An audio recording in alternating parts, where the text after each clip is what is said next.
This is All Clear Firefighter Wellness, where we help you light your fire within. I'm Travis. Thanks for joining us again on All Clear. Today we have another great guest with us. We have Peter Wehretter. Did I get it right? Yes, sir. Excellent. Peter Wehretter, who is a VP with Gamma Electronics. And we have a kind of an unusual topic today. And I'm going to let, first of all, Peter introduce himself and tell us what he's an expert at. What's up, guys? My name is Peter. I'm with Gamma. I'm the VP of Gamma. I've been with the company for 18 years now. I'm one of the earliest employees and of Gamma Electronics. And I have an absolute passion for helping first responders stay safe and stay communicating. First of all, that's my passion. That's what I love to do. That's what I enjoy. And just about everything we do at Gamma helps first responders stay safe through the communication of their backbones and the systems that are inside their in-building communication systems. So that's like, in a nutshell, that's our mission. That's our passion.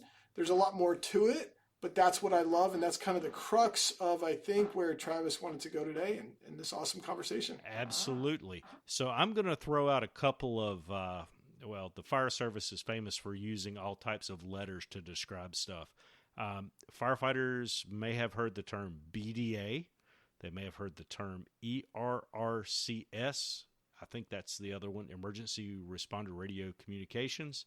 There are all types of letters that describe basically what is a repeater system inside of buildings to help firefighters and EMS and police, first responders, to be able to communicate.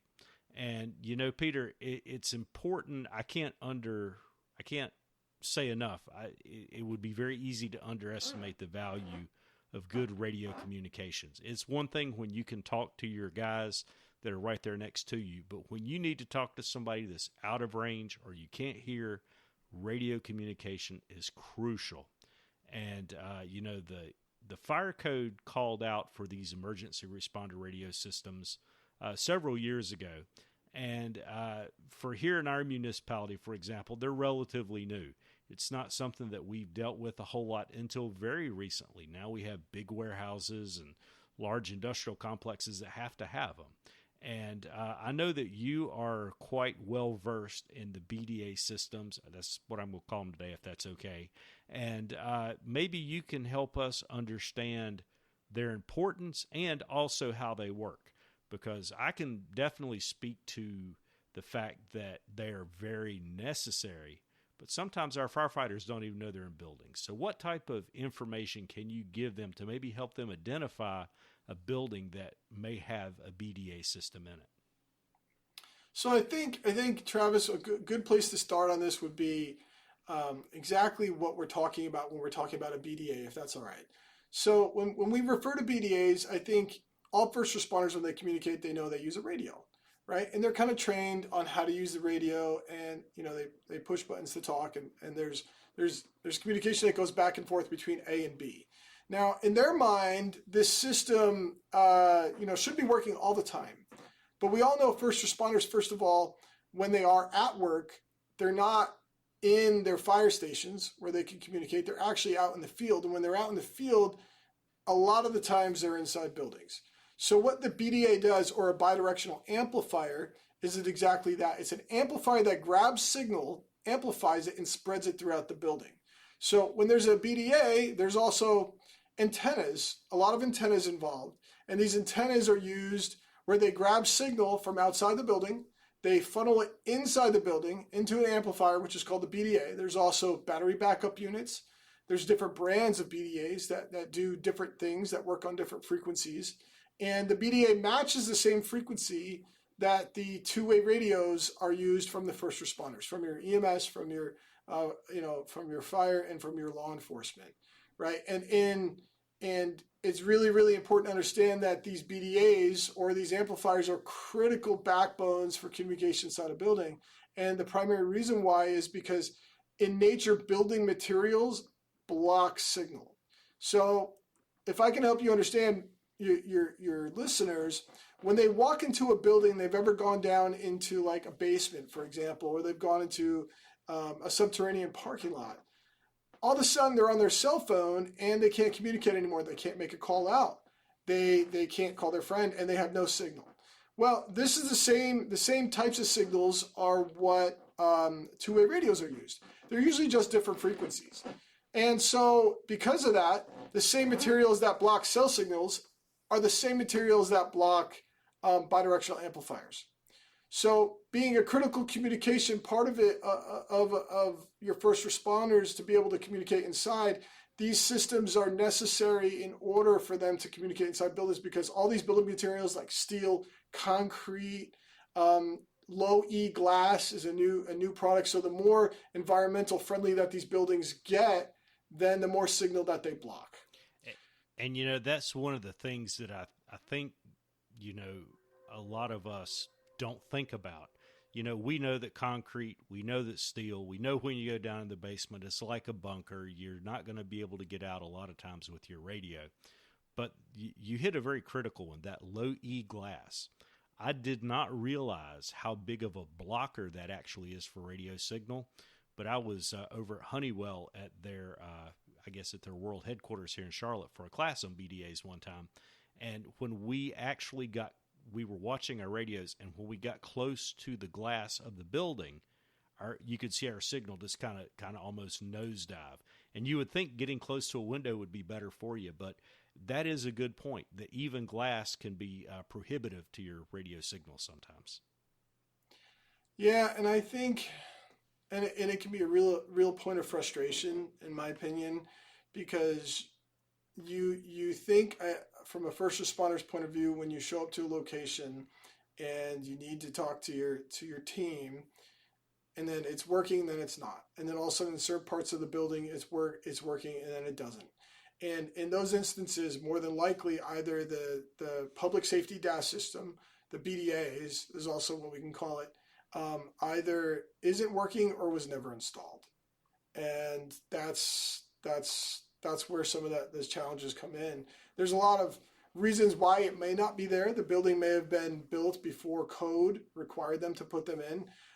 The authority having jurisdiction may have not even required them to put one in. It may have given them a pass, or the system hasn't been monitored properly, and should be on a yearly basis, and it may not be working. So, and in my opinion, that puts team members, first responders, in a real pickle and a real pinch, because they may think that they can communicate and then they don't, and then something happens, and that's even worse. It's interesting. A lot of firefighters, in fact, they may be trying to turn off the podcast right now when I mention the word fire code. But, a lot of times the fire code isn't just for public safety, but it's also for the safety of us that are in the industry. And a lot of times firefighters may not know that there is a BDA in the building. And, one of the things that is truly important, and I hope all of our listeners take note of this, when you go out and you do your pre-plans, you go out, you look at a building, you walk through, you figure out where the gas shutoff is, you figure out where the electrical room is, where the sprinkler riser is. At the same time, you need to be looking around for telltale signs of the fact that there's a radio repeater in the building. And it's important for you to understand that. Now, Peter, what are some indicators that there may actually be a BDA system in a building? If you just walk in the door, what would be an indicator that there might actually be one in the building? Well, if you just walk in the door, depending on where you are, for example, New York City, they actually have ARC systems. When you first walk in, you may not be able to tell that there's a BDA system installed in this building. There would have to be probably a radio room or a dedicated room for the bidirectional amplifier. And they have big red boxes. You usually will have a brand name on it, multiple different brands. And that big red box has a bunch of antennas coming out of it. And those big red boxes will be the key telltale sign of whether or not it has a system. From the outside looking in, you would never know that a system is there. And maybe that's something that can be changed within jurisdictions, that they could put signs up on buildings to say that these have active BDAs in them. I don't know of any signs that are put up in buildings off the top of my head. So if you're a first responder, you really wouldn't have any, and that might be something we could talk about. You may have no idea whether or not there's a working BDA installed in that building to give the first responders confidence knowing that when they go in, they can talk, because the old buildings definitely don't have them. So the new buildings likely would. You hope they would, right? So that's the only real way to know. I mean, to the trained eye, you're not going to look up and be able to know that, oh, this has an antenna in this hallway, and this is an antenna that's got, cabling behind it that runs back to the backbone or back to the BDA. You would never know. Well, I know in our jurisdiction here, one of the things that you will find very frequently, particularly in our newer buildings that do have those types of systems in them, when you go into wherever the fire alarm panel is or the annunciator panel, even if you don't see the head unit or that big red box for the BDA, the first indicator is going to be the fact that frequently there's a small panel to the right that has like little LEDs, and it'll say things like antenna failure, it'll say power failure, battery failure, things like that. If you see one of those, there's a good chance that there is a radio relay system in that building. And if there is, you should ask a few more questions like, hey, where is this at? Now, one thing that here in our jurisdiction in Concord that we do require is that rooms that have BDAs in them actually have the lettering on the door, just like you would a fire alarm control panel or a sprinkler riser room. We try to make sure that it's indicated when you walk through the building. So we try to make it a little bit easier. We don't put it on the outside of the building, obviously. But the biggest thing that I can say from the industry side is you need to walk around when you do your pre-plan. You need to ask, hey, do you guys have a radio repeater system in this building? I cannot speak enough to the fact of how valuable that is. But Peter, did you know? So, go ahead. I'm sorry. Oh, no, I was going to say, so Travis, that's kind of interesting. So, because that's what I thought you were talking about. I thought you were talking about like initially when you walk in.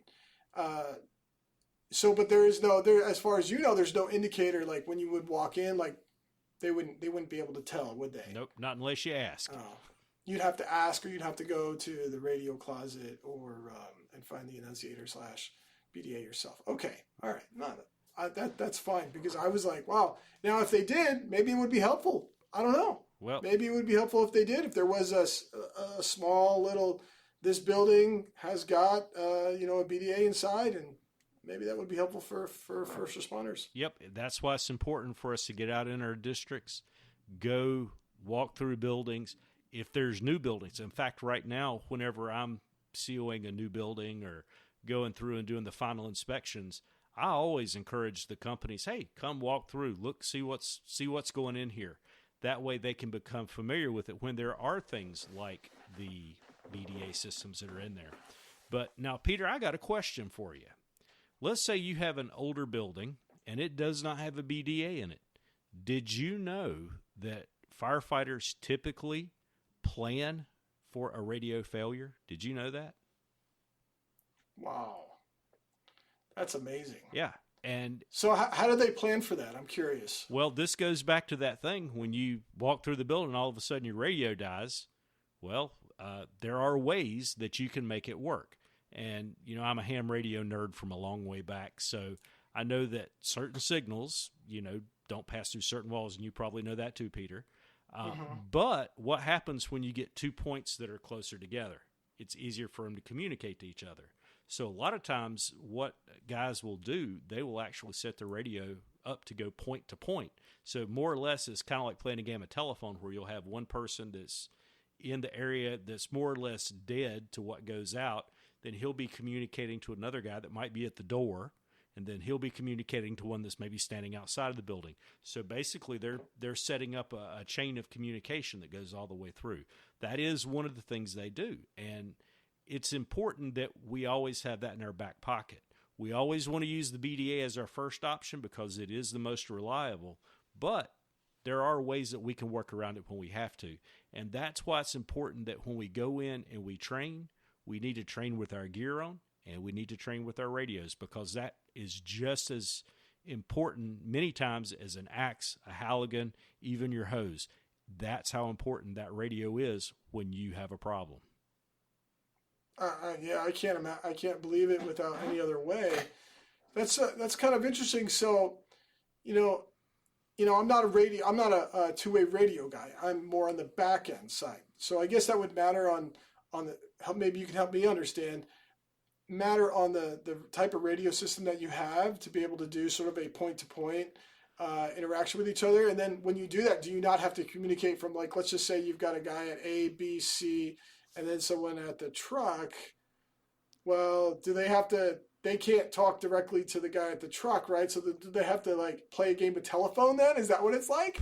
Pretty much. And then sometimes you'll see a guy that'll have two radios, one that he's communicating to the dispatch and then one he's communicating back into the building with. So it gets really complicated when these systems aren't in place. But, one of the limitations that I know that a lot of particularly smaller departments face, and and I'm sure you've dealt with this, you see departments that maybe have antiquated radio equipment that they carry. Maybe their handhelds aren't of, even a digital phase at this point. And when you see that older equipment, you have to kind of start asking, does this jurisdiction do BDAs? Are they even familiar with what they are?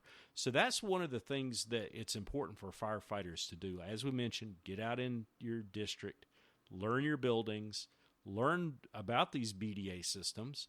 But more importantly, if you're, say, a paid firefighter at a certain department, if you go to your rural department, maybe you're at a volunteer department, take that knowledge with you and share that with the guys, because they're less and less common when you get into rural areas. It's more of a thing you see where, like, for example, here in Concord, North Carolina, where we are, we're starting to have taller and taller buildings. We're having bigger and bigger warehouses and bigger industrial complexes.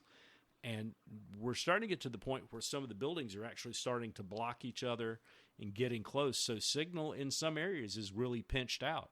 And it's important when you start getting out in areas that are more spread out, you could be having a similar situation, not necessarily with blocking of a signal, but there's just no signal there to amplify. Now, here's a question for you, Peter. If there's no signal available outside of the building, can you make there be signal inside of the building? So there are ways that you can do that. Now it's not a simple process to make that happen. But there are ways where the antenna on top of the roof can grab local signal versus just the macro system. And then you can sort of create a micro BDA system within the building. And so, yes, the answer is there are ways you can do that with the right type of gear and the right type of technology.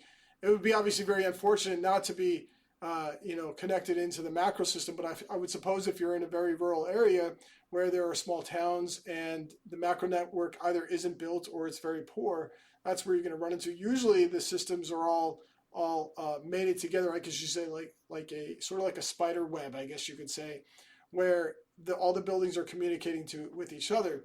Now, the problem like you're talking about is when you have buildings that are popping up in other regions, they actually can block each other.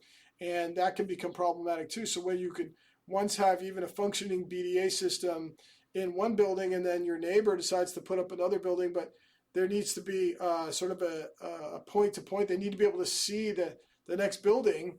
And if it's blocked by concrete, steel, and other RF blocking materials, it's going to prohibit that communication. And then all of a sudden you've got to either point at a different tower, because they need towers. I think what they forget is that the antennas on top of the roof are supposed to be pointing at a macro network and at a tower. And that all needs to be adjusted, engaged just right in order for the network to work properly. And there are multiple things that can even affect that. Actually, weather is also a big factor involved too. So a problem we had out here in California was it's normally very dry. It's very, very dry. And so the networks are used to working in dry weather. Well, a couple of years ago, we had just unbelievable amounts of rain. And for systems that are just not used to being wet, and then all of a sudden they're all getting drenched, it's what they call as attenuation, or it causes loss within the system. So those connections outside are critical to be properly weatherproof and protected from the rain so that they don't cause attenuation and problems within the system. But that macro system is critical in larger cities. In more rural areas, that's going to be a little bit more of a challenge to sort of echo that signal from the truck out inside the building through the antenna on the roof, if they even have a BDA, which I would probably question that they don't. If not, they would have to probably use the similar system that you're talking about and use sort of the point-to-point method, which I could see very problematic because all you have is one guy who walks out of sort of the RF signal positioning, and then all of a sudden you lost your point in your network, and you have guys who are out and they can't communicate, depending on how large the building is. And you could also jump into like college campuses where it even becomes way more complex. Initially we had the conversation was just around one building, but when you go from building to building, man, or public schools, where you have large public schools with large buildings. Back east, they're larger and taller. Out west, they're shorter and longer. So it just depends on what kind of building you have to have the type of system that's put into it. Do you have an idea that you can't quite get out of your head and onto paper? Does your department need updated shirts? If so, you need to talk to the guys over at Studio Print Shop. We've been working with the guys at Studio on making some of our ideas become reality. Whether you need screen printing, embroidery, or graphic design, they have you covered. They're even working with the latest direct-to-garment printing technology to make your ideas come true. Check out their link on our website or go to studioprintshop.com and get 10% off your first order when you use the discount code ALLCLEAR. Studio Print Shop, creativity fueled by passion and vision.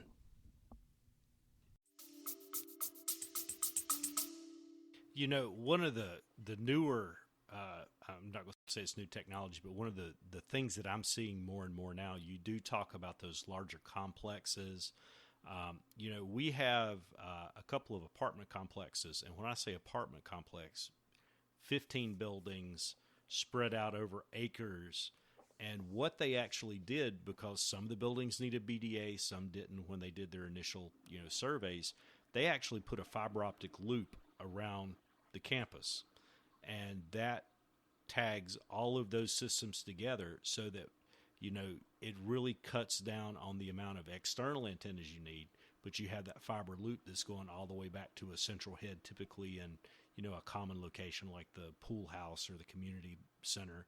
Or we have a large industrial complex being built now that's got 15 different buildings to it, and they're doing the same thing. They're doing a fiber loop around, which all ties back into the fire command center so that all of these systems can crosstalk. If there's a failure in one of the nodes, they're able to track it back. So the technology does change a lot, but it is important. Number one, identify if they're there or not. And, the other issue that I've come across, and I don't know if you've seen this or not, a lot of times if you have someone who inherits a building or they take over a building, maybe they were the maintenance chief of a building, and now they're at a new one and there's a BDA in there. A lot of times people don't even know they have them, or if they do, they don't even know what they're for. Have you found that to be the case too? A lot of times the public who might be responsible for maintaining these things aren't sure of what to do with them, particularly when they have a problem. Well, yeah, and part of the reason that is fire alarm systems have been required and are required in buildings, and you've got sprinkler systems that are required in certain buildings, and that's been code for a long time, right? And so people are very aggregated, builders and building owners are very aggregated and used to saying, okay, well, I know I need a sprinkler system because this is required by code. I know it's going to happen. I know I need to have it, right? The problem you have is that in general, the BDA requirements or the ERC systems requirements are relatively new. So there's a lot of people who don't know about this. There's a lot of people who don't know that they are required. There's a lot of people that don't know that they even have them. And so when they take over a new building, and even if it's a newer building, they don't know that they're supposed to be maintaining it. That's where you've got fire code that comes in and inspectors that come in and should be requiring that the systems are monitored and tested to make sure that they work on an annual basis.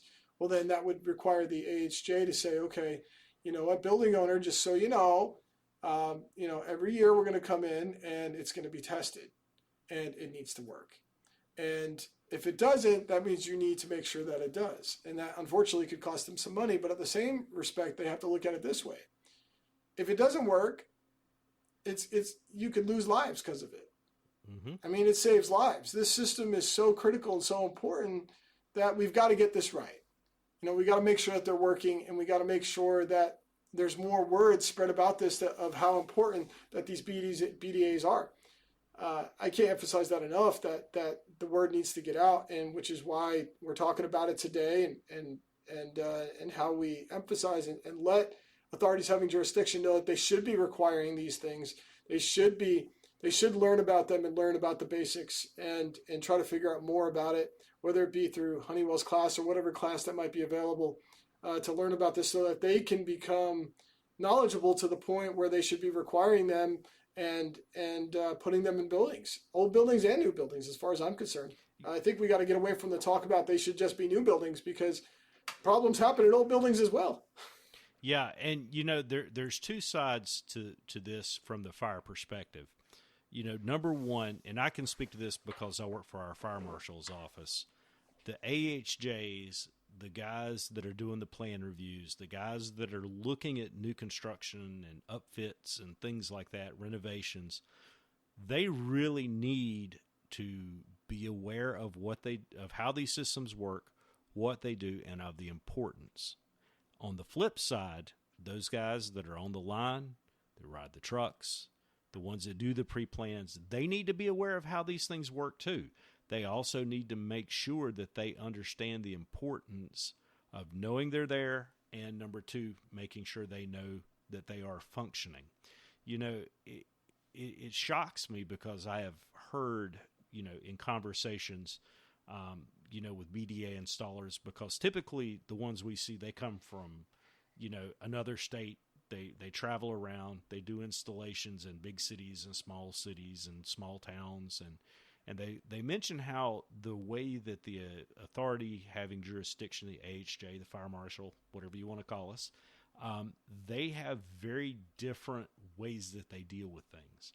And I know the first thing that I learned is that I knew nothing about BDAs when they first came into the code, and I have always had to have an open mind when it comes to, all right, a system's being put in, what do I need to look for? What questions do I need to ask? How do I need to test?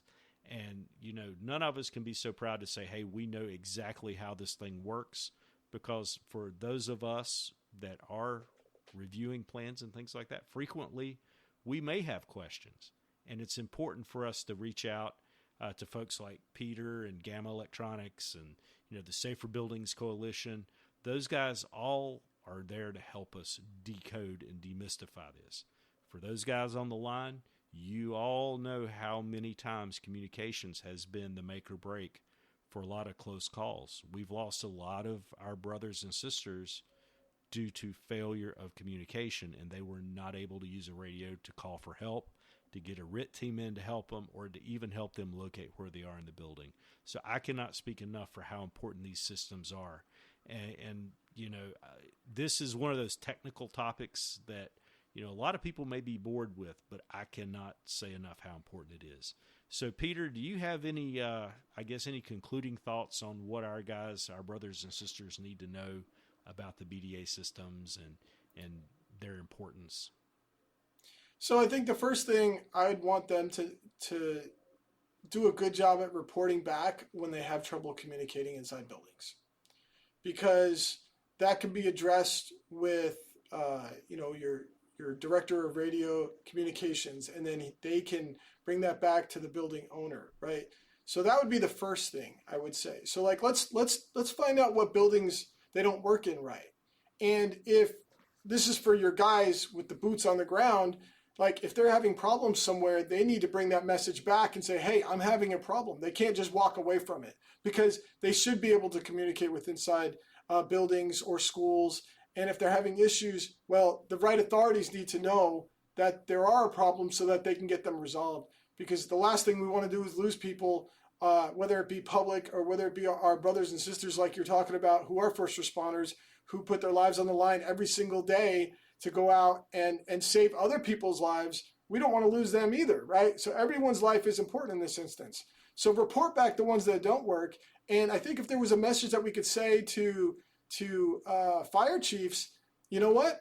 Figure out the code, learn about it, learn about why BDAs are part of the building and should be part of the building and part of the structure, and start requiring it, and also adopt the most recent code, the NFPA code that they should be using, and learn about them to the point where you can start requiring them. And if you don't, there's a lot of resources you can go to, like you mentioned, Safer Building Coalitions, that's one of them. There's also other BDA manufacturers in the industry who would gladly do classes and teach about this topic and help AHJs learn about that. So there's a message up for the boots on the ground. They need to report back when it's not working. And when they do work, use them, and hopefully they're working right. For the guys who are up above them, who I would say are, trying to figure out these systems, learn about them and start requiring them. Very good. Well, Peter, we appreciate when there's folks, with companies like Gamma Electronics where you are, that take enough of an interest in this to try to get out. I know you have your own podcast, DAS Talk. I've had the privilege of being on there myself. You guys, although it's a very niche topic, it's a very important topic, and it can make or break the day when it comes down to an emergency. And especially with the crazy world we live in, with all the active violence, and it's not just fires anymore. There's all kinds of stuff going on that, these radio systems will make or break it. So, again, I want to say thank you for taking your time to talk to us. But you do know, have you listened to our podcast before? I'm not going to put you on the spot and ask you that. But I have listened to your podcast. So we always ask a question at the end, and I do have a question for you, and with anticipation. You've heard the joke about the chicken that crossed the road, right? I have heard the joke, yes, a couple times, maybe only once or twice. I've always had trouble understanding it because I could never follow. Okay, yeah, that was a bad one. That was a real bad one. Oh, that's good. Hey, it's all I got. I'm not good looking, but at least I got jokes, and they're not that great either. Peter, if people want to get a hold of you, where can they find you at? They can get a hold of me at go to dastalk.com, and that's where they can find our podcast. They can also Google, go to my name at LinkedIn, or they can, that would probably be another way to find me at LinkedIn, and just they could search my name there, Peter Wehretter, and they'd find me there too. No worries. Well, Peter, thank you again for taking time to be with us. And as we always say here on All Clear, be sure to light your fire within.